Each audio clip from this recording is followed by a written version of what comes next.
बिस्मिल्लाहिर्रहमानिर्रहीम। अस्सलामुअलैकुम। हाज़रीन कराम, आपकी खिदमत में खलीफा दोम सैयदना उमर फ़ारूक रज़ी अल्लाह ताला अन्हो की वफ़ात का वाक़या लेकर आए हैं। यकम मुहर्रमुल हराम को सैयदना उमर फ़ारूक रज़ी अल्लाह ताला अन्हो को मस्जिद नबवी के सहन में फजर की नमाज के दौरान खंजर मारकर शहीद किया गया। आप नमाज पढ़ रहे थे कि मजूसी ने छुपकर आपके पेट पर 7 खंजर मारकर वार कर दिया तो सैयदना फ़ारूक रज़ी अल्लाह ताला अन्हो नीचे गिर गए। हज़रत अब्दुर्रहमान बिन औफ रज़ी अल्लाह ताला अन्हा आगे बढ़े और मसल्ले पर आपकी जगह खड़े होकर नमाज शुरू कर दी। चंद लोग आगे बढ़े और उस मजूसी को पकड़ने के लिए उन्होंने कोशिश की, लेकिन उस मजूसी ने अपने आप को खंजर मारकर खुदकुशी कर ली। आप रज़ी अल्लाह ताला अन्हो को जब उठाकर घर लाया गया तो आपको दूध पिलाया गया, लेकिन वो आंखों से बाहर आ गया। इससे आपको ये ज़ाहिर हुआ कि अब मेरी मौत का वक़्त करीब आ चुका है, अब मेरा अपने हकीकी रब से मिलने का वक़्त आ चुका है। आपने अपने बेटे अब्दुल्ला बिन उमर को बुलाया और कहा, मेरे प्यारे बेटे, अम्मा आयशा के घर जाओ, उनके घर जाके दरवाज़े पर दस्तक दो और कहना, अम्मा जान, उमर बिन ख़त्ताब मेरा बाप अमीरुल मोमिनीन ना कहना, मैं अब अमीरुल मोमिनीन नहीं रहा, कहना उमर बिन ख़त्ताब आपके पास गुजारिश कर रहा है कि मुझे अपने 2 साथियों के साथ यहाँ दफना होना है। अगर ना इजाज़त मिली तो मेरे बेटे मुझे सादा कब्रिस्तान में दफन कर देना। जब अब्दुल्ला बिन उमर रज़ी अल्लाह ताला अन्हो अम्मा आयशा के घर गए तो वो रो रही थी, और जब अब्दुल्ला बिन उमर ने दरवाज़े पर दस्तक दी और बात की और कहने लगे, अम्मा आयशा, मेरे वालिद उमर बिन ख़त्ताब कह रहे हैं कि उन्हें अपने 2 साथियों के साथ यहाँ दफन होना है।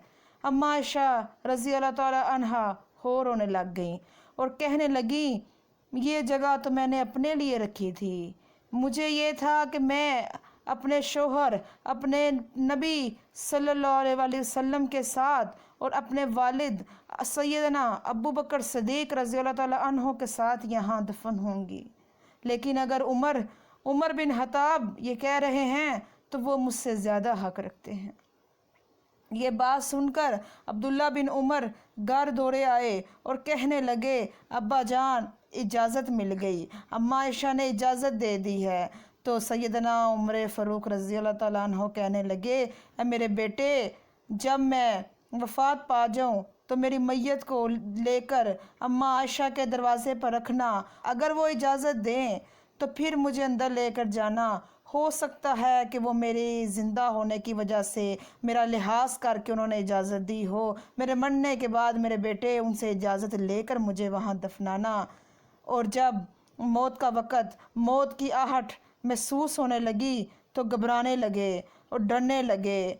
तो हज़रत अली शेर खुदा रज़ी अल्लाह ताला अन्हो और उनके साहबजादे हज़रत हसन रज़ी अल्लाह ताला अन्हो तशरीफ़ लेकर आए, और जब देखा कि उमर बिन ख़त्ताब का वफ़ात का वक़्त करीब आ गया है और वो डर रहे हैं तो कहने लगे, तो शेर खुदा रज़ी अल्लाह ताला अन्हो कहने लगे, ए उमर, तू मौत से डर गया?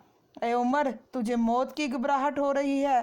तो हज़रत उमर रज़ी अल्लाह ताला अन्हो कुर्बान जाऊँ कहने लगे, नहीं, मैं मौत से नहीं डर रहा, मैं तो ये सोच के डर रहा हूँ कि मरने के बाद मेरा आगे क्या होगा। ये वो कह रहे हैं, ये बात, ये डर उनको महसूस हो रहा है जिनको मेरे नबी पाक सल्लल्लाहु अलैहि वसल्लम ने जन्नतियों का चिराग कहा। वो उमर जिसका नबी सल्लल्लाहु अलैहि वसल्लम ने कहा कि अगर जिब्राइल अमीन मेरे उमर की शान बयान 950 साल भी करते रहें तो फिर भी मेरे उमर की शान ख़त्म नहीं होगी। वो उमर जिसका शैतान देख के रास्ता बदल लेता। तो फिर सोचें कि आप और मैं किस गफलत में बैठे हुए हैं।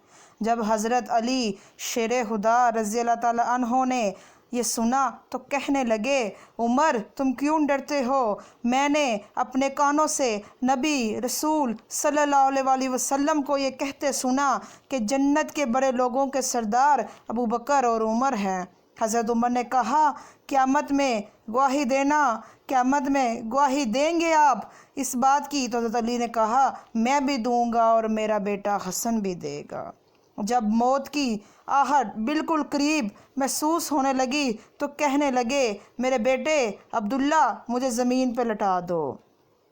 جب عبداللہ بن عمر نے یہ کام کرنے سے ہچکچائے تو کہنے لگے کہ میرے بیٹے مجھے لٹا دو زمین پر، اور اپنا چہرہ مٹی میں ملنے لگے اور کہنے لگے اے عمر اگر تیرے رب نے تجھے آج معاف نہ کیا تو ہلاک ہو گیا۔ یہ کہتے کہتے ان کی جان نکل گئی۔ حضرت صہیب رومی نے جنازہ پڑھایا۔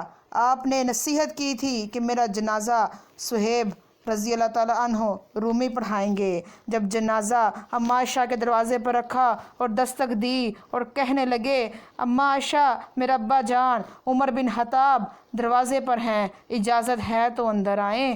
اماں عائشہ کہنے لگیں مرحبا مرحبا، اور آپ کو اندر لے کر جایا گیا اور اماں عائشہ پردے میں باہر آ گئیں۔ اور جب آپ کو دفنانے کا وقت آیا تو شیر خدا حضرت علی مرتضیٰ رضی اللہ تعالیٰ عنہ کا رو رو کے داڑھی مبارک بھیگ گئی۔ عبداللہ بن عباس رضی اللہ عنہ فرماتے ہیں کہ میرے کندھے پر کسی نے ہاتھ رکھا تو میں نے مڑ کر دیکھا تو شیر خدا رو رہے تھے اور کہہ رہے تھے میں جانتا تھا عمر تم یہیں آؤ گے، کیونکہ میں نے اپنے نبی سے ہزاروں مرتبہ ابو بکر عمر کا نام سنا ہے، اور مجھے یقین تھا کہ عمر رضی اللہ تعالیٰ عنہ یہی نبی کے پہلو میں دفن ہوں گے۔ یہ تو ہیں وہ لوگ جن کو رضی اللہ تعالیٰ عنہ کا لقب ملا، اور وہ لوگ بھی ڈرتے ہوئے اللہ کے خوف سے، حضرت عمر کی شان بیان کروں تو ساری زندگی وہ اللہ کے خوف سے ڈرتے رہے اور کہتے رہے کہ مجھے جہنم کے عذاب سے اللہ محفوظ رکھنا، میرے کوئی اعمال ہوئے تو اس کے بدلے میں مجھے جہنم کی آگ سے بچا کے رکھنا۔ وہ جن کو اللہ نے دنیا میں ہی رضی اللہ تعالیٰ عنہ کا ٹائٹل دے دیا، وہ عمر جس کے بارے میں ہمارے رسول صلی اللہ تعالیٰ علیہ وسلم نے کہا کہ جب نیک لوگوں کا ذکر کرو تو میرے عمر کا ذکر ضرور کرو، وہ عمر موت کے بعد کے وقت سے ڈر رہے ہیں۔ اس لیے ہمیں چاہیے کہ ہم بھی اللہ سے معافی مانگیں اپنے گناہوں کی۔ بے شک اللہ غفور الرحیم ہے، معاف کرنے پر قادر ہے، لیکن میرے بہن بھائیوں توبہ کی کوئی عمر نہیں، توبہ کی کوئی قید نہیں۔ آخری سانس تک بھی اللہ سے توبہ کرو گے، جہنم کے عذاب کا خوف رکھو گے تو اللہ پاک ضرور معاف کریں گے۔